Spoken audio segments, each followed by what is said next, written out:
There was a young man who came to the Prophet ﷺ complaining to the Messenger ﷺ. He said to him, Ya Rasulullah, my father takes my money. He always asks me for money. Rasul ﷺ said, well, call your father. He went to call his father.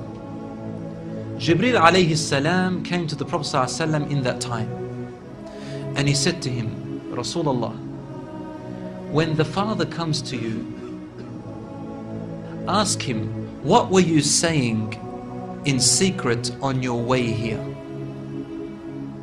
Father was muttering something which his son couldn't hear. He said, ask him what he was saying.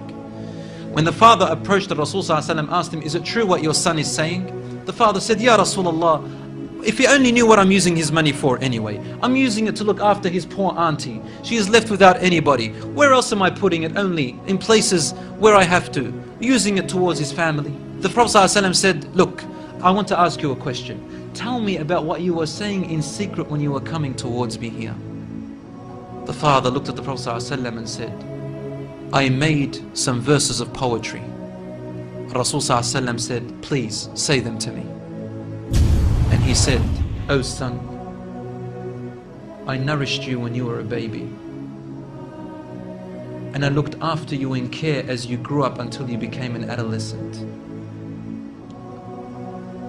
You lived upon what I worked for and strived and sacrificed in my body and time and wealth,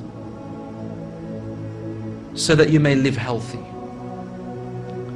Whenever a night passed you, when you were sick or ill or coughed, I was the first to be up, carrying you and looking upon you with my heart, afraid if an atom or a little breeze would harm you in any way.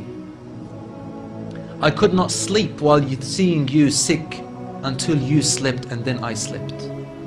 He said, when I used to see you sick, it was as if I was the one who was sick and ill, and so my eyes would always overwhelm with tears, but you never knew. And then he said, and when you finally reached the adulthood, which all my life I was anticipating and looking forward to seeing you become that. I mean, this is all he's doing, right? He's raising him, waiting for the day he's going to get married, the day when he will get his qualifications and finish, the day when he will get his skill, the day when he can stand on his feet, the day when he will rejoice, until you reach the day when I have all my life anticipated in my heart to see you reach and rejoice. You gave me a reward, and your reward was harshness and frowniness and mistreatment, as if I am the one who owes you and you owe me nothing. The way you treated me is like what a neighbor would treat his neighbor. I wish that you even gave me that.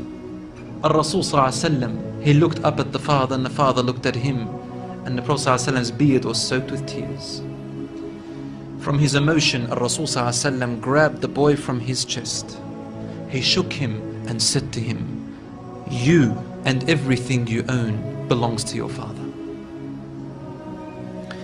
This hadith is narrated in Ibn Majah. Today we see children taking their own parents to court because they took their house or their property. Allahu Akbar.